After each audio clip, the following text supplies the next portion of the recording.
Un mot vient d'apparaître dans le langage des entreprises, la zombification. Et c'est un mot qui inquiète énormément. Donc je vais interroger un spécialiste de la prédiction, des modèles de prédiction de faillite des entreprises et aussi de la fiabilité des systèmes comptables à ce propos. On va voir que ce n'est pas quelque chose qui vient de nulle part. Donc merci Éric Séverin d'être à Xerfi. Et donc, je vous pose la question, vous êtes professeur des universités à Lille, spécialiste de cette question. D'où vient la zombification? Est-ce que c'est apparu en 2021 avec la Covid-19? Certainement pas, c'est beaucoup plus ancien. Alors, on remonte tout.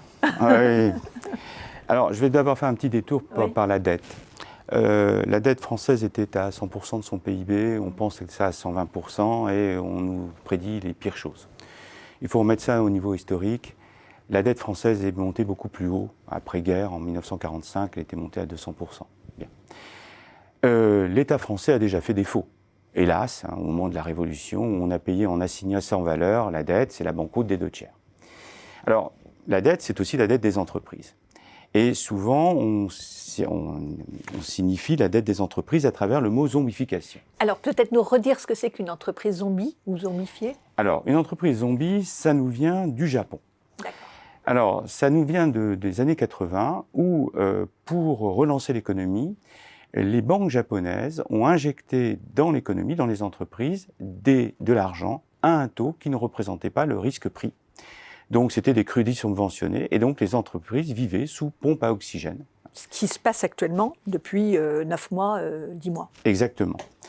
Et en Europe, on a pris une autre définition. On a dit que c'était une entreprise, on s'est mis du côté de la demande et pas de l'offre, qui avait la possibilité pendant 3 ans de payer ses charges financières avec son excédent brut d'exploitation, autrement dit avec sa performance économique. Pour le faire très simple, c'est des entreprises d'une extrême fragilité et qui sont a priori non viables. Voilà ce qu'est une entreprise zombie. Alors, qu'est-ce qu'on peut... Alors d'abord, vous m'aviez expliqué qu'il y a, à l'international, vous m'avez parlé du Japon, mais la Chine aussi est actuellement dans cette situation. Et c'est avant la Covid qu'ils ont commencé. Tout à fait, voilà. Tout à fait. C'est tout à fait juste. La Chine va avoir un problème de zombification. Il y a une collusion entre le pouvoir politique et le pouvoir financier. Et l'État chinois subventionne de la même façon ces entreprises pour conserver l'emploi dans ces entreprises, parce qu'ils sont eux-mêmes attaqués sur leur marché. Et les gouverneurs des provinces chinoises sont amenés à aider ces entreprises, et d'autant plus que leur carrière politique en dépend. S'ils arrivent à maintenir les entreprises en vie, eh bien, ils vont faire une belle carrière politique. Donc la zombification est un problème qui arrive en Chine et qui leur pose énormément de problèmes. Qui apparaît d'ailleurs, vous me disiez, dans les travaux académiques financiers de cette partie du monde. Qu'on voit apparaître de plus en plus fréquemment. Et évidemment, maintenant on peut faire un parallèle avec la France. Le plan de garantie par l'État, qui doit monter à 300 milliards, qui a un certain nombre de conditions. Verse pas de dividendes, on peut monter jusque 2 ans de masse salariale, etc. Ce plan conduit les entreprises à être endettées. Et c'est bien un endettement, même si on a repoussé récemment le fait de rembourser la dette en 2022, c'est un endettement qui va générer des charges financières, le taux sera faible, dixit Bruno Le Maire, mais il existera, et donc ces entreprises sont fragilisées. Alors tout ça peut faire peur. Oui. Alors il faut quand même savoir raison garder. Bon. C'est pas la France qui est le plus touchée. Oui, alors c'était la bonne nouvelle. C'est la bonne nouvelle. La Grèce est en tête, 28% d'entreprises qui sont dans ce cas-là.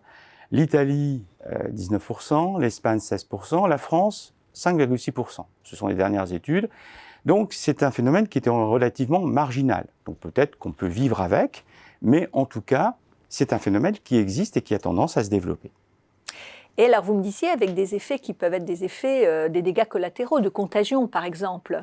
Tout à fait. Alors, vous pouvez peut-être réexpliquer que ça met en danger des entreprises qui, elles, se portent plutôt bien. Exactement. Il y a plusieurs effets néfastes à la zombification. D'une part, si vous allouez de l'argent de mauvaise façon à des entreprises qui ne devraient pas en avoir besoin, vous ne le mettez pas ailleurs.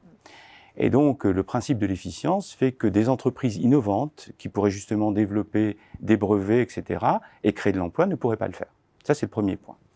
Le deuxième point, c'est un peu l'effet d'aubaine, parce que des entreprises que l'on aide, qui sont a priori pas viables et qui, par bonheur, si j'ose dire, hein, c'est un bien grand mot, bénéficient du plan de l'État, vont toujours pas être viables. Et donc, en fait, on les maintient encore plus en vie et on met cet argent dans des entreprises qui n'ont pas vocation à créer de la valeur. Et elles peuvent en profiter pour baisser les prix et être dans une fausse concurrence, une concurrence subventionnée. Hein. Effectivement. Ça, voilà. Et ça met en danger. Et au détriment des entreprises qui sont en bonne santé, ou en tout cas qui sont innovantes. Et donc, ça joue évidemment sur la croissance économique. Et sur les banques, vous me disiez aussi. Et sur les banques. Parce que les banques qui prêtent en général à des taux qui ne sont pas le taux qui est le taux qu'ils prennent. Donc, ces banques, si elles voient qu'effectivement elles ont prêté à un taux trop faible, devraient se retirer. Mais elles sont elles-mêmes fragilisées. Donc, elles ne sont pas en capacité d'encaisser des pertes qui seraient trop lourdes. Et à partir de là, eh bien, elles sont quasiment contraintes de continuer la zombification parce qu'elles-mêmes sont fragiles. Le système bancaire est fragile par certains côtés, et donc, évidemment, c'est le serpent qui se mord la queue. L'offre, la demande, l'offre, la demande. Donc, on peut se dire que ça peut continuer, que la France n'est pas le pays le plus touché, que ça existait avant et que ça existe ailleurs, mais n'empêche qu'il faudrait quand même arriver à ne pas avoir ce phénomène de contagion qui est quand même assez mortifère. Et pour conclure, vous me disiez que peut-être que des indications qu'on va avoir, c'est le choix de la BCE sur les taux d'intérêt. Oui, ce qui peut être un peu embêtant d'un point de vue plus macroéconomique, c'est que jusqu'à présent, la BCE a fait le travail et donc elle a soutenu, hein, et les taux directeurs sont très faibles, voire nuls. Si elle estime que les risques d'inflation sont trop élevés, c'est comme dans ses statuts, elle a tout loisir de remonter les taux directeurs, eh bien ça va impacter effectivement l'argent prêté et donc le coût pour les banques. Et les banques, dans ces cas-là, pourront-elles répercuter ce coût ? C'est douteux parce que, effectivement, les entreprises étant fragiles, elles-mêmes étant fragiles, on va se retrouver dans une situation extrêmement tendue et on ne sait pas du tout ce qui peut advenir.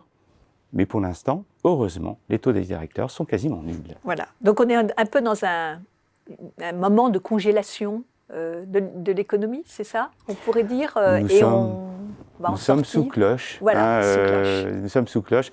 Vous connaissez sans doute le film Hibernatus. Voilà. Bien, donc c'est à suivre et on vous remercie, je vous remercie de cet éclairage. Merci de m'avoir accueilli, Isabelle Parthe.